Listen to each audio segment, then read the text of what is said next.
हमने आपसे नाम जप की महिमा सुनी और एक महीने पूर्व से रोज 30-40 हजार नाम जप करना शुरू किया। महाराज जी, हम चाहते हैं कि हमारी प्रहलाद जी जैसी संतान हो जिसे कम आयु में ही भगवत प्राप्ति हो जाए और उनकी वाणी आपकी तरह हो जो सबको भक्ति मार्ग की ओर ले जाए।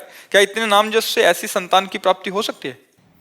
इसमें प्रधानता भगवान की कृपा की है। में जब थे और हिरण्यकश्यप तपस्या कर रहा था तो देवराज इंद्र, कयाधुन की माता का नाम है प्रहलाद जी की, तो महल में आक्रमण किया तो कयाधु जी को बंदी बना के ले जा रहे थे। तो देवर्षि नारद जी मिल गए। उन्होंने कहा कहाँ ले जा रहे हो?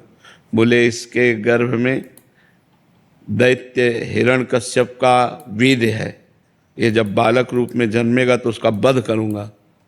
तो उनका नहीं, छोड़ो इसे। छुड़ाया और अपने आश्रम ले गए। रोज भगवत कथा सुनाते, रोज महाभागवत धर्म का वर्णन करते, नाम कीर्तन भजन। तो 9 महीने में गर्भस्थ शिशु प्रहलाद महाभागवत बन चुके थे। वो महाभागवत, अब इतने बड़े महापुरुष का सानिध्य मिला देवर्षि नारद का, तो इतने बड़े महान भक्त थे कि 5 वर्ष में जो देवर्षि नारद जी के द्वारा दिए हुए उपदेश से भक्तराज पदवी को प्राप्त थे 5 वर्ष के प्रहलाद जी। और त्रिभुवनपति हिरण्यकश्यप इतना भारी विरोध, पाई भरना तो डरे और न बाल बांका हुआ, बस हरि के बल पर सब विघ्नों को पार कर गए। तो संत संग, नाम जप और शास्त्र स्वाध्याय, पवित्र आहार, पवित्र वातावरण, तो गर्भस्थ शिशु पर इसका प्रभाव पड़ता है। पर अब वो प्रहलाद जी के समान तो प्रहलाद जी ही हैं, प्रहलाद जी के समान नहीं। 5 वर्ष के बालक को अग्नि में जलाया गया, हाथी से रौंदाया गया, पर्वत के नीचे दबाया गया, पानी में डुबाया गया, कुछ नहीं हुआ। यहाँ डुबाओगे तो मर जाएंगे, नहीं मर जाएंगे, आग लगाओगे तो जल जाएंगे।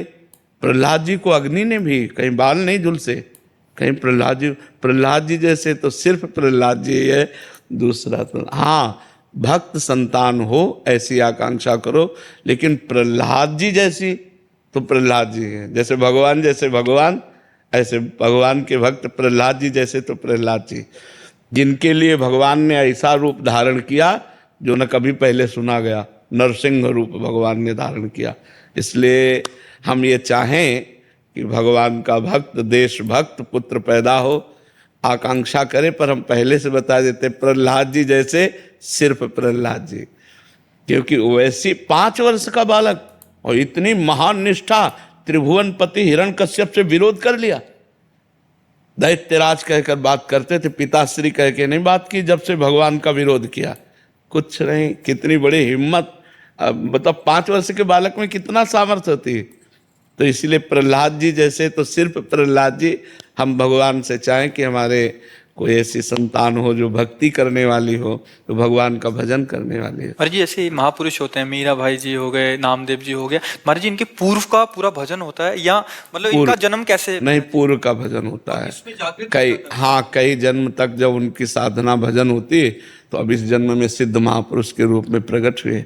जैसे तुकाराम जी के लिए साक्षात विमान आया, भगवान का साक्षात विमान आया और सदैह विमान पर बैठकर भगवान के धाम में। ये सब महाभागवत जन है, महाभागवत जन। भगवत कथा आदि में सुना है कि भगवान ब्रह्मा जी, भगवान विष्णु जी और भगवान शिव जी हर समय ध्यान में लीन रहते हैं, वो हर समय नाम जप करते हैं। गुरुदेव, मैं ये जानना चाहता हूँ कि ये सभी किसके ध्यान करते हैं? ये लीला है, वो अपना ध्यान करते हो, किसी और का कोई और है क्या? जो शिव है वही हरि है, जो हरि है वही ब्रह्मा है, जो ब्रह्मा है वही शिव है। शंकर सहज स्वरूप संभारा, लागी समाधि अखंड अपारा। किसका ध्यान कर रहे हैं? शंकर सहज स्वरूप संभारा, अपने आत्मस्वरूप का, अपने स्वरूप का। लागी समाधि अखंड अपारा, अखंड अपार समाधि। और जब प्रकट हो भाव में, बाह्य भाव में होते हैं तो भगवान राम जी रामेश्वर की स्थापना कर भगवान शंकर की आराधना करते हैं और भगवान शिव असकई जपन लगे हरिनामा, हनुमान जी बन करके राम जी की सेवा करते। वो प्रगट लीला में एक दूसरे के प्रति भाव दर्शा रहे। वही राम जी हैं, वही शिव जी हैं, वही ब्रह्मा जी हैं, कोई दूसरा नहीं है। वो जो ध्यान करते हैं अपने स्वरूप का ध्यान करते हैं, वो अपने आत्म स्वरूप का ध्यान करते हैं। वो किसी और का थोड़ी ध्यान, एक ही आत्म तत्व है, वो किसी और का ध्यान नहीं करते। कोई और नहीं है, एक ही है, दो नहीं है, एक ही है। वही परमात्मा, वही आत्मा, वही भगवान, वही ब्रह्म, चाहे जिस नाम से पुकारो वो एक ही है। शिव ब्रह्म है, ब्रह्मादि तो ब्रह्म ही है, और हरि तो ब्रह्म ही है। तो वही ब्रह्म विविध रूप धारण किए, और जब और ज्ञान हो जाएगा तो सर्वम खलमिदम ब्रह्म, सब कुछ ब्रह्म ही है। सब में ब्रह्म विराजमान, कोई दूसरा थोड़ी विराजमान है। जब हम नाम जप करते हैं तो हम भगवत प्राप्ति के लिए नाम जप करते हैं, पर भगवान को नाम जप क्यों करना पड़ता है? समझ रहे हो, भगवान अपना स्मरण कर रहे हैं। एक होता है नाम जप भगवत प्राप्ति के लिए, एक होता है प्रेम के लिए। प्रेम स्वाद है, नाम में स्वाद है। राम नाम में क्या स्वाद है ये पूरा राम जी भी नहीं जानते। कहाँ कहाँ लग नाम बढ़ाई और राम न सके नाम गुण गाए, इसलिए सब नाम का स्वाद ले रहे हैं। देखो भगवान ऐसी लीला करते हैं जिससे भगवान को कोई जान न पाए। भगवान राम जब शिव जी को देखते हैं तो उनको प्रणाम करते, शिव जी जब राम जी को देखते हैं तो उनको प्रणाम करते।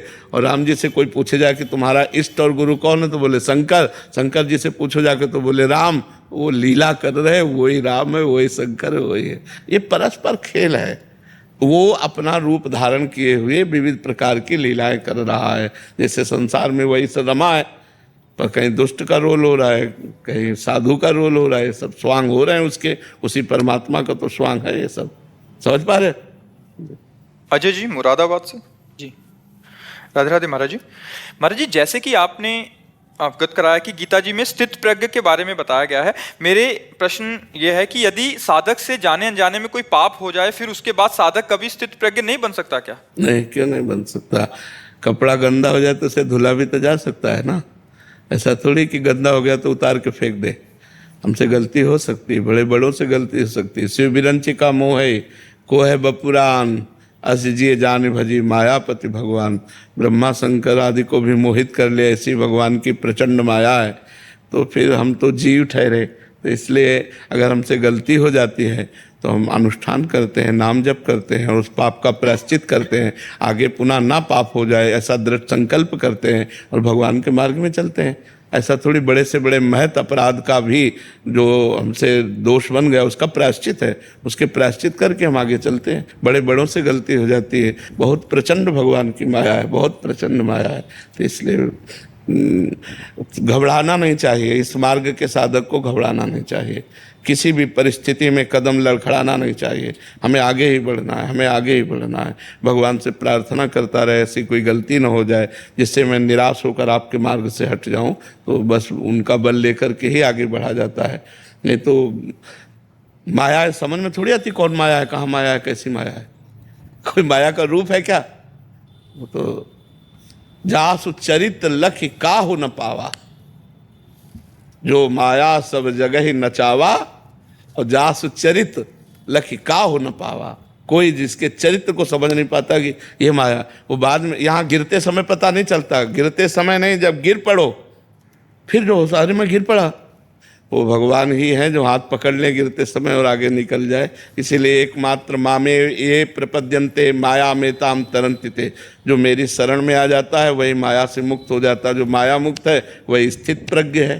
पूज्य महाराज जी, जीवन हर क्षण अंत की तरफ बढ़ रहा है, कब अंत समय आ जाए कुछ निश्चित। बस यही घबराहट सबके अंदर जागृत हो जाए तो भजन होने लगे। यही घबराहट होने लगे कि कब खत्म हो जाए। दुर्लभो मानुषो देहो पर देही नाम क्षण भंगुरा।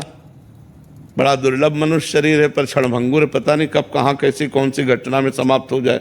इसलिए राधा राधा राधा राधा राधा हर समय नाम जप करते रहो। तो अगर नाम जप किया राधा और शरीर छूट गया तो भगवान की प्राप्ति। भय पता है बट फिर भी इंद्रिय वश हो जाते हैं। सही माने में अभी पता नहीं लगा है, केवल अभी ऊपर ही पता लगा। जब अंदर ही लगता है ना तो भूख सी बैठ जाती है एकदम।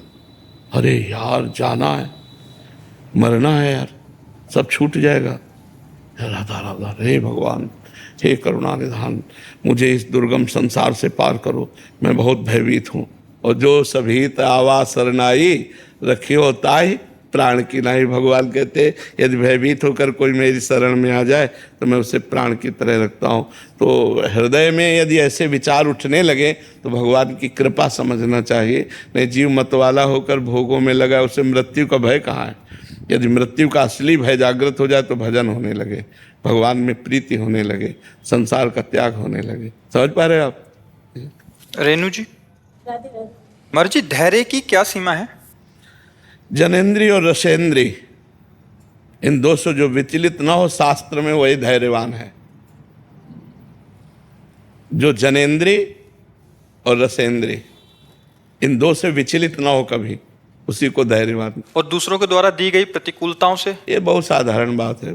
उन्होंने धैर्य की सीमा पूछी है, उनका शब्द धैर्य रखना चाहिए ये बात नहीं पूछा, उन्होंने धैर्य की सीमा पूछी। धैर्य की सीमा है रसेंद्रीय और जनेन्द्रीय, दोनों से जो कभी विचलित नहीं हुआ वह धैर्यवान है। अब ये कि तो कोई घटना को या किसी लड़ाई झगड़े को सह जाना, वो एक साधारण बातों में आता है। धैर्यवान वही है, धीरज धैर्यवान वही जिसने रसेंद्रीय और जनेन्द्रीय पर विजय प्राप्त कर ली है। रसेंद्रीय और जनेन्द्रीय जिससे कभी पराजित नहीं हुआ, वही धैर्यवान है। महाराज जी, रसेंद्रीय और जनेन्द्रीय का मतलब समझ? मतलब क्या? मतलब प्रारंभिक स्थिति में? हाँ, रसेंद्रीय का मतलब अच्छे अच्छे पदार्थ खाना और जनेन्द्रीय का मतलब संभोग करना। जो कभी जनेन्द्रीय संभोग से नहीं परास्त हुआ और कभी रसेंद्रीय, कभी जिसने गलती नहीं की जनेन्द्रीय से और कभी गलती नहीं की जबान से, जो शास्त्र मर्यादित भोजन भगवान को अर्पित करके उचित प्रारब्धानुसार जो है उसका भोग। और इधर अब जैसे मुर्गा मार मछली, ये तो अभक्ष्य पदार्थ है, लेकिन भक्ष्य पदार्थ में भी वो जो प्रारब्धवशात मिल जाए उसी में स्थित। उसकी रसेंद्रीय कभी नहीं कि आज समोसा चटनी खाएं, आज ये खाएं। और जनेन्द्रीय अगर गृहस्थ है तो अपनी पत्नी में भाव धर्मपूर्वक, कभी किसी माता बहन की तरफ या कभी किसी पुरुष की तरफ जिसकी दृष्टि नहीं गई, वो धैर्यवान माना जाता है। और ये बहुत बड़ा विषय है, कोई छोटा मोटा विषय नहीं है, ये बड़े बड़ों को परास्त करता है। अरे विचार हमारे दिमाग में अपने आप उत्पन्न होते हैं, इनमें से कुछ विचार देखो, बड़ा विचित्र सिस्टम है कि आप सोचो या ना सोचो, सोच स्फुरित होती रहती है। मकड़ी का जैसे जाला नहीं मकड़ी अपने मुंह से निकालती रहती, ऐसे ही मन जो है भूत का चिंतन, भविष्य का चिंतन, पॉजिटिव चिंतन, निगेटिव चिंतन, शास्त्र सम्मत चिंतन, शास्त्र विरुद्ध चिंतन, ये सब फेंकता रहता है। क्या प्रारब्ध से जुड़ा है? नहीं, प्रारब्ध से नहीं जुड़ा है। प्रारब्ध से सुख और दुख जुड़ा है, प्रारब्ध से सुख और दुख जुड़ा है। ये जो चिंतन है ये अज्ञान से जुड़ा है। जो चिंतन, जिस समय ज्ञान हो जाएगा तो मन शांत हो जाएगा। अज्ञान की धरा में कभी नेगेटिव, कभी पॉजिटिव, कभी धर्मयुक्त, कभी अधर्मयुक्त, कभी गंदा, कभी अच्छा, ये ऐसे, कभी भूत, कभी भविष्य, इसी में तो भटकता है।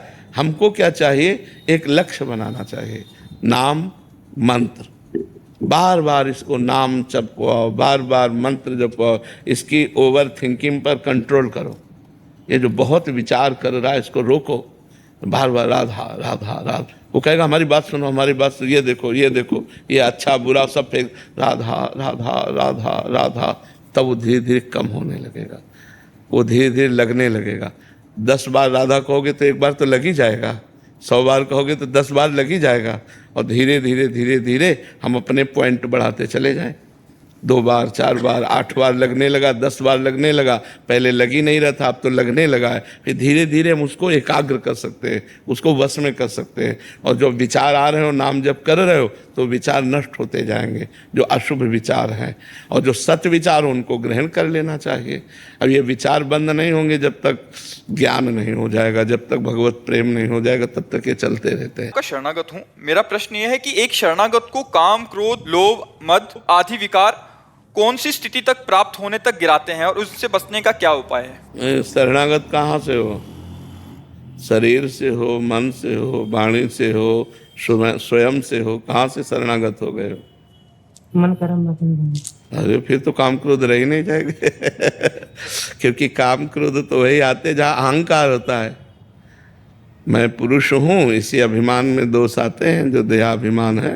अब जब यही बार बार अंदर दोहराने लगो कि मन क्रम वचन त्रिशुद्ध सकल मत हम श्री हरिवंश उपासे। मन से, वचन से, कर्म से मैं तो भगवान का हूँ। अब मेरा अधिकार न शरीर पर है, न मन पर है, न वाणी पर है। मैं तो प्रभु की शरण में, हे नाथ जो कच्चाई हो आप पूरी कर लो, मैं आपके शरण में हो जाऊं। प्रभु आपसे एक ही उपाय है, भगवान की शरणागति, इन दोषों से बचने का।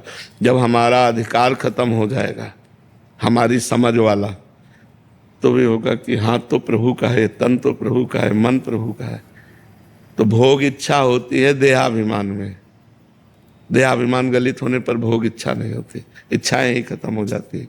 जाहि न चाही कबहु कछु, तुम सन सहज स्नेह, बसो निरंतर तासुर, सो राउर निज गे। जिसे कभी कुछ नहीं चाहिए, सहज भगवान से प्रेम होता है, उसके हृदय में भगवान निरंतर वास करते हैं प्रकट रूप होकर के। तो चाह मिटाना ही तो साधना है। तो हम बार बार भगवान के नाम जप के प्रभाव से और विवेक के प्रभाव से भोगों से बचें। जब काम क्रोध आवे तो भगवान को पुकारे। आपको समर्पित हृदय है और ये काम क्रोध रूप दूषित विचार हमारे हृदय को दूषित कर रहे। नाथ आप बचाओ, हे शरणागत प्रतिपाल बचाओ। वही कृपा करेंगे, वही रक्षा करेंगे।